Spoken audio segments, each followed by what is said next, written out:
Hey everyone, this is Alisha Costanzo and welcome back to my channel. So one of my prompts for my writing game in February was to write a poem. I've gotten this prompt a lot. I've also gotten a few comments about how my poems aren't actually poems, which they totally are, but I wanted to talk about different types of poems as I did this, so I thought I might do a series each time I get a poem, trying a different form of poem. So usually I do something called free verse, aka there's no rhymes or iambic pentameter or any type of really rule sets. It's pretty much just me narrating a story using imagery in however many lines I'd like and creating my own kind of structure. So let's go and look at some of the different kinds of poems that we have. So according to the masterclass website, I found an article that talked about different types of poetry, and I was thinking about meter by that is what iambic pentameter is. It's a type of meter. Anyways, here are the 15 that they talk about. First is called blank verse,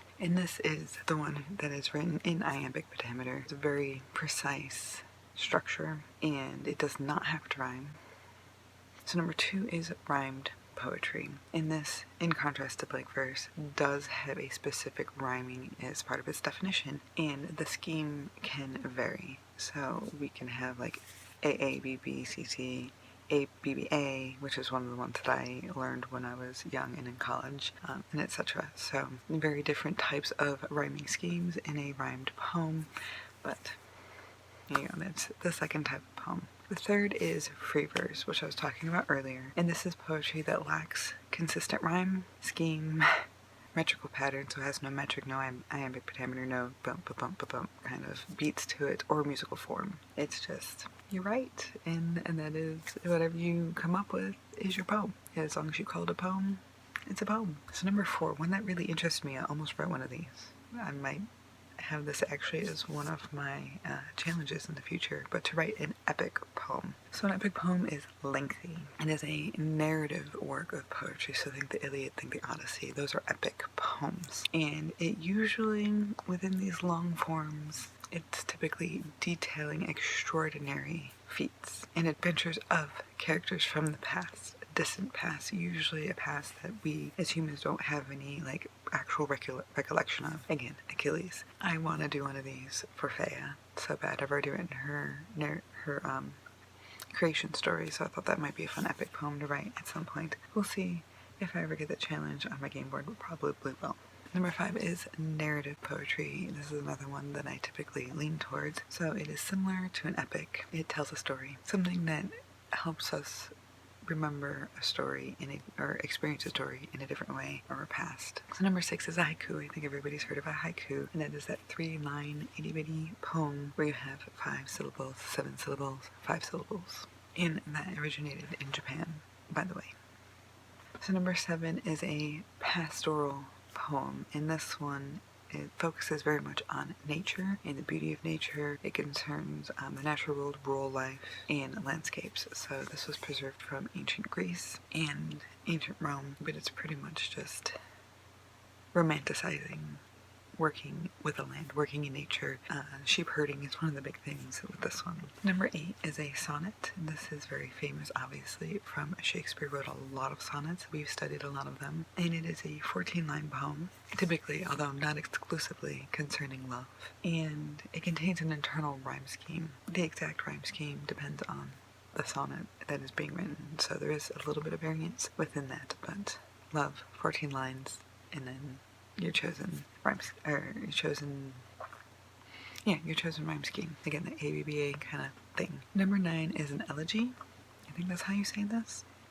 So this is a poem that reflects death or loss. Traditionally, it concerns mourning, loss, and reflection. However, it can also concern redemption and consolation. We usually think of elegies as something, or a eulogy. I don't think that's how you spell eulogy, though. Is that how you spell eulogy?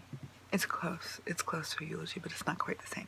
So, yeah. Anyways, learning new things. Number 10 is an ode. This is much like an elegy. An ode is a tribute to its subject, although the subject need not be dead for an ode. It doesn't even have to be sentient. Most of the time, one of the examples they give is John Keats' ode to a Grecian urn.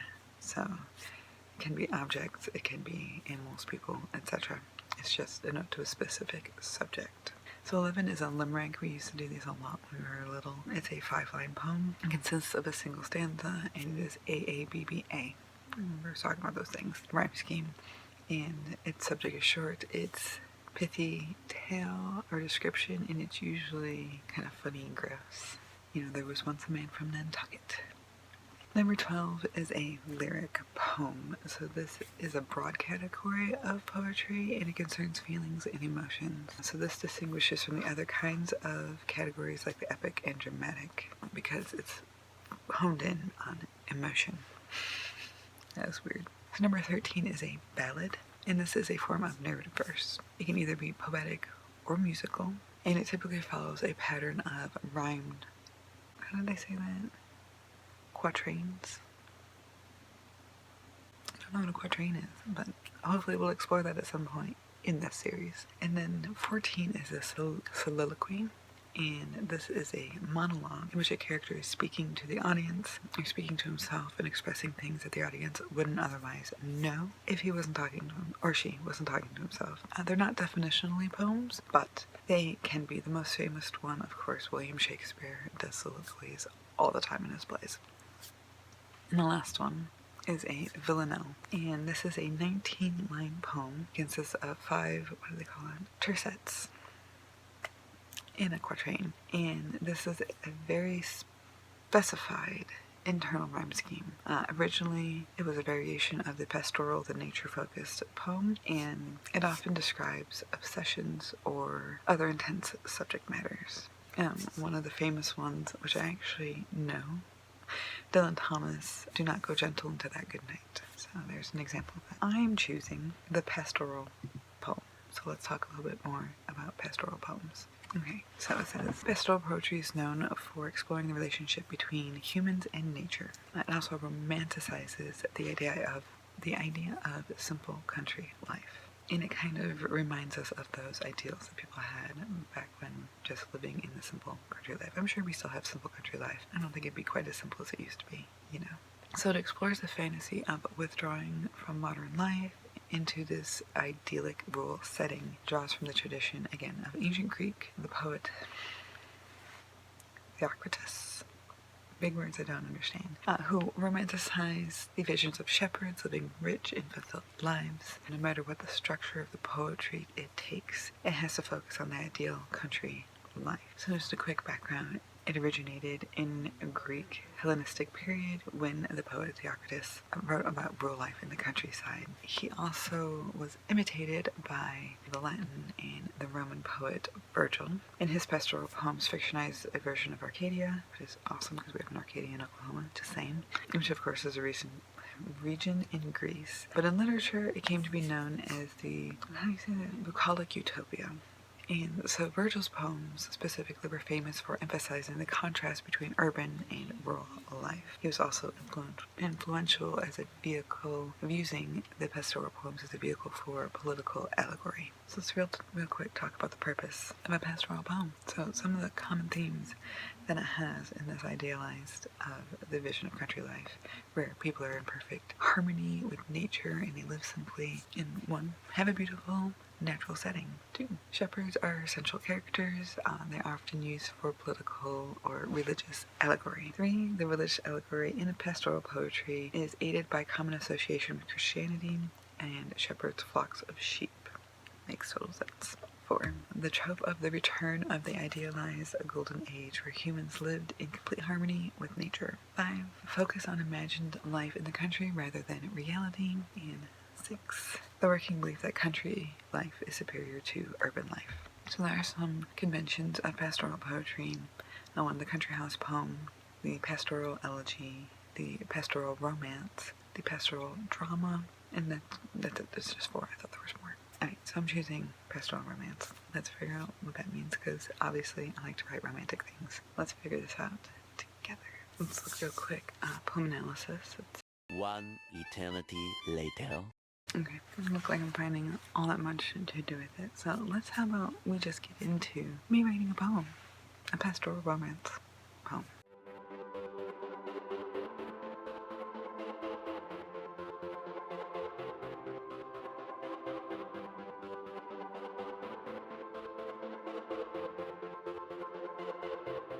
And this is where I am so far.